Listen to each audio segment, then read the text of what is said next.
September 2ರಂದು Sudeep ಹುಟ್ಟುಹಬ್ಬ. ಆ ಖುಷಿಯನ್ನು ಹೆಚ್ಚಿಸಲು ಒಂದು ದಿನ ಮೊದಲೇ ಹೊಸ ಸಿನಿಮಾದ ಟೀಸರ್ ಅನ್ನು ಬಿಡುಗಡೆ ಮಾಡಲಾಗಿದೆ. ಕಿಚ್ಚ ಸುದೀಪ್ ಅಭಿನಯದ 47ನೇ ಸಿನಿಮಾ ಇದಾಗಿದ್ದು ಟೈಟಲ್ ಏನು ಎಂಬುದನ್ನು ಈ ಟೀಸರ್ ಮೂಲಕ ತಿಳಿಸಲಾಗಿದೆ. ಇಷ್ಟು ದಿನ ಈ ಸಿನಿಮಾವನ್ನು ತಾತ್ಕಾಲಿಕವಾಗಿ K47 ಎಂದು ಕರೆಯಲಾಗುತ್ತಿತ್ತು. ಈ ಚಿತ್ರದ ಟೈಟಲ್ ಮಾರ್ಕ್ ಎಂಬುದು ಈಗ ಬಹಿರಂಗ ಆಗಿದೆ. ಮಾರ್ಕ್ ಸಿನಿಮಾದ ಮೇಲೆ ಅಭಿಮಾನಿಗಳು ಸಖತ್ ನಿರೀಕ್ಷೆ ಹೊಂದಿದ್ದಾರೆ. ಸತ್ಯಜ್ಯೋತಿ ಫಿಲ್ಮ್ಸ್ ಮತ್ತು ಕಿಚ್ಚ ಕ್ರಿಯೇಷನ್ಸ್ ಬ್ಯಾನರ್ಗಳು ಜೊತೆಯಾಗಿ ಈ ಸಿನಿಮಾವನ್ನು ನಿರ್ಮಿಸುತ್ತಿವೆ. ಇದು ಸುದೀಪ್ ಅವರ ವೃತ್ತಿ ಜೀವನದಲ್ಲಿ ಒಂದು ಮೈಲಿಗಲ್ಲಾಗಲಿದೆ ಎಂದು ಚಿತ್ರತಂಡ ಹೇಳಿದೆ.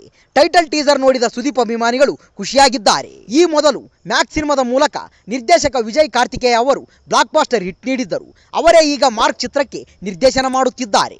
ಸುದೀಪ್ ಮತ್ತು ವಿಜಯ್ ಕಾರ್ತಿಕೇಯ ಅವರ ಕಾಂಬಿನೇಷನ್ನಲ್ಲಿ ಬರುತ್ತಿರುವ 2ನೇ ಸಿನಿಮಾ ಇದು.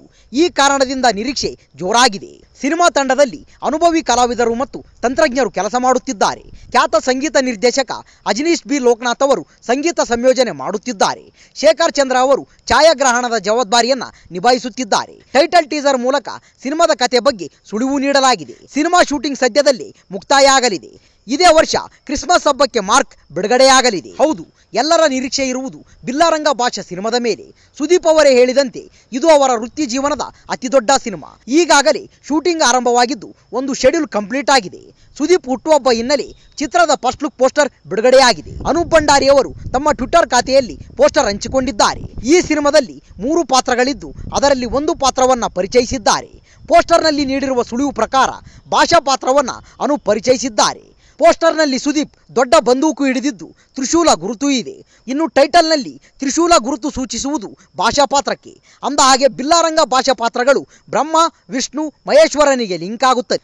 ಬಿಲ್ಲ ಕಮಲದ ಗುರುತನ್ನು ಹೊಂದಿದೆ ಅಂದರೆ ಅದು ಬ್ರಹ್ಮನ ಗುರುತು. ಅದೇ ರೀತಿ ರಂಗ ಸುದರ್ಶನ ಚಕ್ರ ಗುರುತು ಇದೆ, ಅದು ವಿಷ್ಣುವಿನ ಗುರುತು. ಮತ್ತು ತ್ರಿಶೂಲ ಮಹೇಶ್ವರನ ಗುರುತು. ಹೀಗಾಗಿ ಈ ಚಿತ್ರದ ಮೇಲಿನ ನಿರೀಕ್ಷೆ ಹೆಚ್ಚಿದೆ. ಈ ಚಿತ್ರದ ಪರಿಕಲ್ಪನೆಯೇ ವಿಭಿನ್ನವಾಗಿದ್ದು ಈಗಾಗಲೇ ಎಲ್ಲರ ಕುತೂಹಲವನ್ನ ಕೆರಳಿಸಿದೆ. ಈ ಸಿನಿಮಾ ಮುಂದಿನ ವರ್ಷದ ಕೊನೆಯಲ್ಲಿ ಬಿಡುಗಡೆಯಾಗಲಿದೆ. ಈ ವರ್ಷದ ಬಹುನಿರೀಕ್ಷಿತ ಪ್ಯಾನ್ ಇಂಡಿಯಾ ಸಿನಿಮಾಗಳಲ್ಲಿ KD ಕೂಡ ಒಂದು. 3 ವರ್ಷದ ಹಿಂದೆ ಸೆಟ್ಟೇರಿದ್ದ ಸಿನಿಮಾ ಇನ್ನು ಚಿತ್ರಮಂದಿರಕ್ಕೆ ಬರುವ ಸುಳಿವು ಸಿಗುತ್ತಿಲ್ಲ. ಈ ವರ್ಷ ಸಿನಿಮಾ ತೆರೆಗೆ ಬರೋದೇ ಅನುಮಾನ ಎನ್ನಲಾಗ್ತಿದೆ. ಈಗಾಗಲೇ 2 ಸಾಂಗ್ ರಿಲೀಸ್ ಆಗಿ ಹಿಟ್ಟಾಗಿದೆ. ಇತ್ತೀಚೆಗೆ ಟೀಸರ್ ಕೂಡ ಬಂದಿತ್ತು. ಆದರೆ ಸಿನಿಮಾ ರಿಲೀಸ್ ಡೇಟ್ ಮಾತ್ರ ಪಕ್ಕಾ ಆಗ್ತಿಲ್ಲ.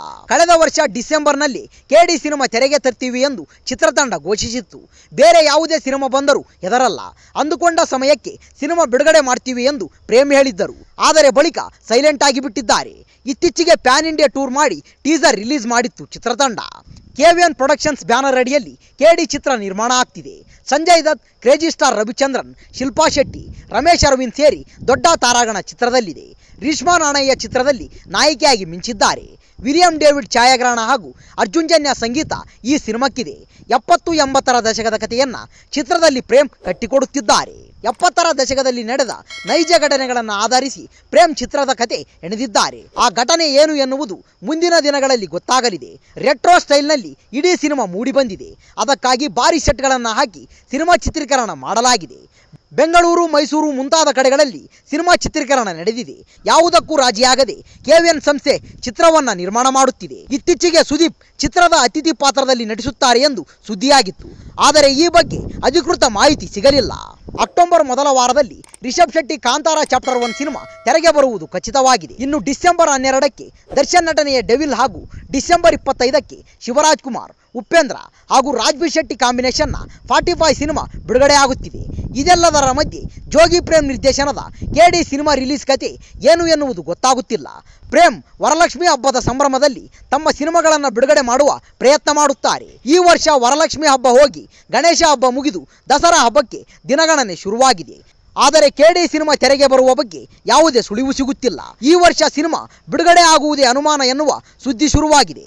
ಮತ್ತಷ್ಟು ಚಿತ್ರೀಕರಣ ಬಾಕಿ ಇರುವುದೇ ಇದಕ್ಕೆಲ್ಲ ಕಾರಣ ಎನ್ನುವ ಚರ್ಚೆ ಶುರುವಾಗಿದೆ. ಅದ್ಯಾಕೋ ಧ್ರುವ ಸರ್ಜಾ ನಟನೆಯ ಪ್ರತಿ ಸಿನಿಮಾ ಬಿಡುಗಡೆಗೆ 2-3 ವರ್ಷ ಸಮಯ ತೆಗೆದುಕೊಳ್ಳುತ್ತಿದೆ. KD ಸಿನಿಮಾ ಯಾವಾಗ ರಿಲೀಸ್ ಆಗುತ್ತೆ ಎನ್ನುವ ಬಗ್ಗೆ ಖುದ್ದು ಪ್ರೇಮ್ ಅವರಿಗೆ ಸ್ಪಷ್ಟ ಚಿತ್ರಣ ಇಲ್ಲ ಎನ್ನುವಂತೆ ಕಾಣ್ತಿದೆ. ಈ ವಿಡಿಯೋ ಇಷ್ಟವಾದಲ್ಲಿ ನಮ್ಮ ಚಾನಲ್ ಲೈಕ್ ಮಾಡಿ, ಶೇರ್ ಮಾಡಿ, ಸಬ್ಸ್ಕ್ರೈಬ್ ಮಾಡಿ ಅಂತ ಹೇಳ್ತಾ ಅಲ್ಲಿಯವರೆಗೂ ಟೇಕ್ ಕೇರ್, ಬಾಯ್ ಫ್ರೆಂಡ್ಸ್.